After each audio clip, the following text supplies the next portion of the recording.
नमस्कार। किसान आंदोलन का क्या समाधान हो सकता है? सबके मन में यही प्रश्न चल रहा है। किसान आंदोलन की शुरुआत हम जानते हैं कि एमएसपी को लेकर हुई थी जो अब तीनों कृषि कानूनों को खत्म करने पर अटक गई है। पहले किसानों ने जो आंदोलन शुरू किया था वो ये था कि एमएसपी को एक गारंटी के तौर पर दिया जाए, एक कानून बनाया जाए, जो केंद्र सरकार है वो इस बात का लिखित आश्वासन दे कि एमएसपी उनको मिलेगी। अब धीरे-धीरे करके जो कई चरणों की बात हुई उसमें गवर्नमेंट यह मानने को तो तैयार हो गई है कि एमएसपी का लिखित आश्वासन दिया जाएगा। लेकिन अब किसान इस बात को मानने को तैयार नहीं। वो कहते हैं कि तीनों ही कानूनों जो तीनों ही कृषि कानून हैं वो काले कानून हैं, किसानी को खत्म करने वाले हैं। इसलिए अब सिर्फ एमएसपी से बात नहीं बनेगी, इन तीनों ही कानूनों को खत्म किया जाना चाहिए। कुछ जानकार जो कृषि एक्सपर्ट हैं उनका यह मानना है कि किसानों के एमएसपी खत्म होने की जो आशंका है वो जायज़ सी नहीं है।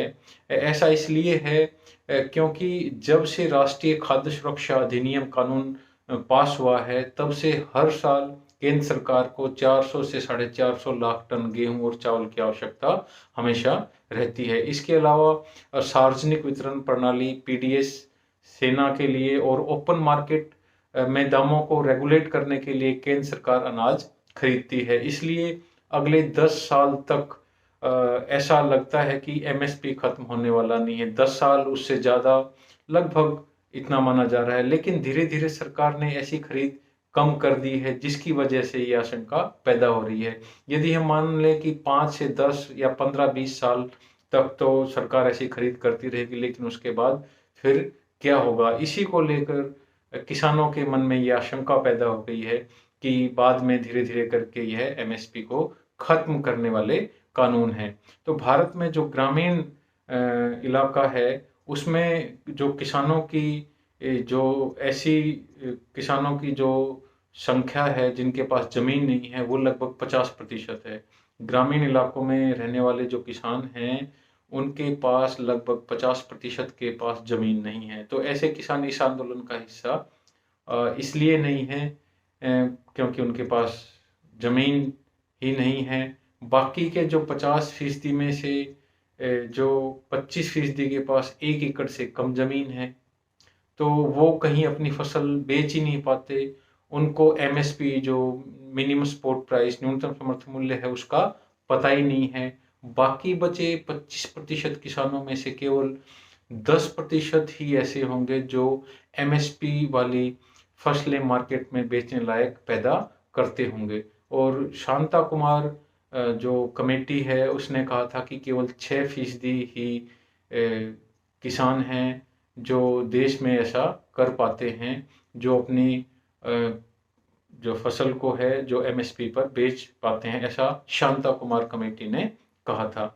इसलिए इस समस्या का जो समाधान यह हो सकता है कि पंजाब हरियाणा के किसानों को दूसरी फसल दूसरी फसल से मतलब है जो व्हीट और राइस का जो रोटेशन है, जो व्हीट राइस ज़्यादा उगाने में विश्वास रखता है पंजाब और हरियाणा राज्य, वो दूसरी फसल उगाने के लिए केंद्र सरकार उनको प्रेरित करे, उनको प्रोत्साहित करे। दूसरी फसलें जैसे साग सब्जी ज़्यादा उगाए, दलहन उगाए, जिन फसलों का हम आयात करते हैं, जिन पर हम डिपेंडेंट ज़्यादा हैं, तो इस तरह की दलहन और जो अ, दूसरी ऑयल सीड्स हैं उनको उगाएं।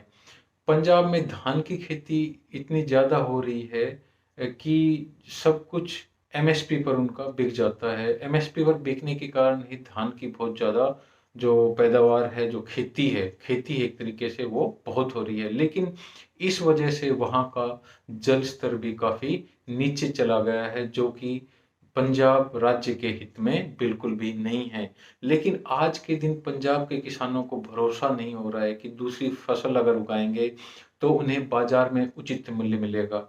यह ना सिर्फ़ पंजाब बल्कि हरियाणा और दूसरे स्टेट्स के साथ भी यही जो वहाँ के किसान हैं उनके साथ यही प्रॉब्लम है। यदि वो ऐसा उगाना शुरू कर दें दूसरी फसलों को, गेहूँ और जो चावल हैं उनको छोड़कर, तो उनकी फसलों को कौन खरीदेगा? क्या वो यदि उगाना शुरू करें तो क्या उनकी फसलें वो बिक पाएँगी? यदि बिकेंगी तो क्या उनको उचित मूल्य मिल पाएगा, जो उन्हें पहले से ही एमएसपी के माध्यम से गेहूँ और धान के लिए मिल रहा था?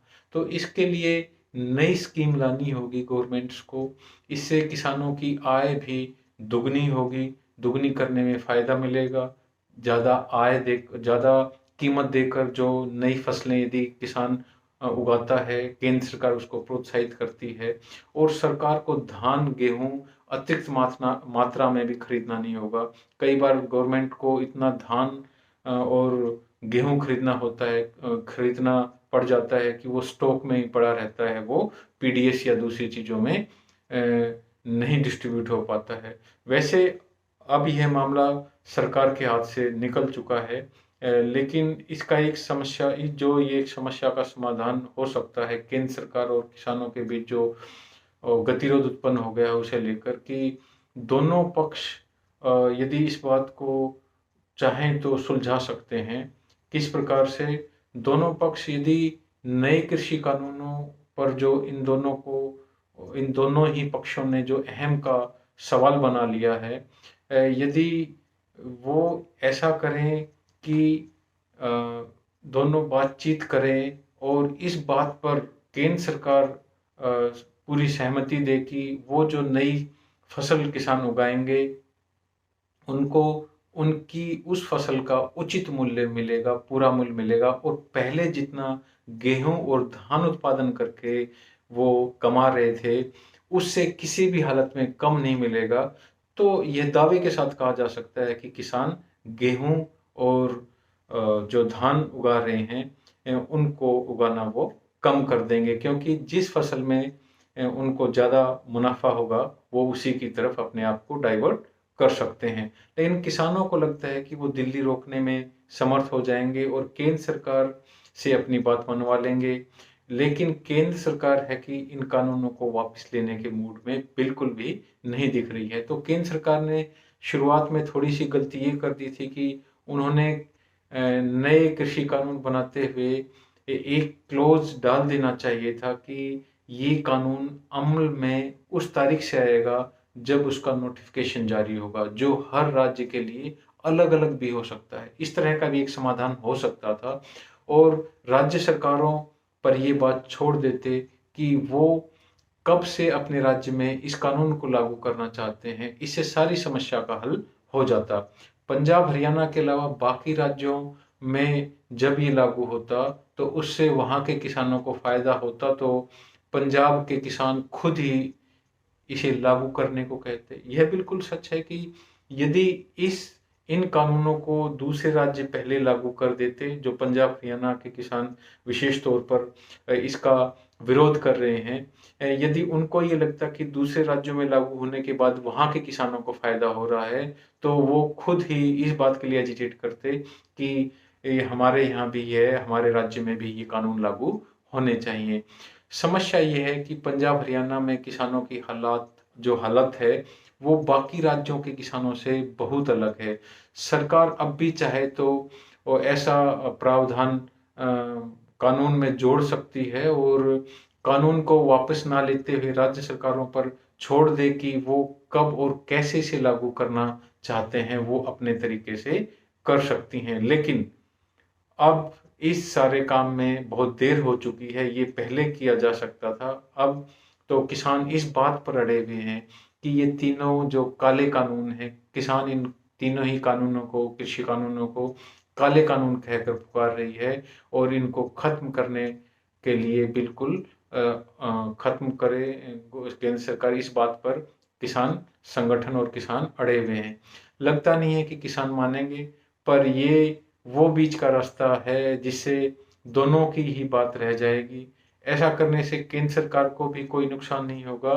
केंद्र सरकार जिन कृषि सुधारों की बात कर रही है वो भी इससे पूरे हो जाएँगे और इससे जो किसान की आमदनी है उसको बढ़ाने में भी मदद मिल सकती है।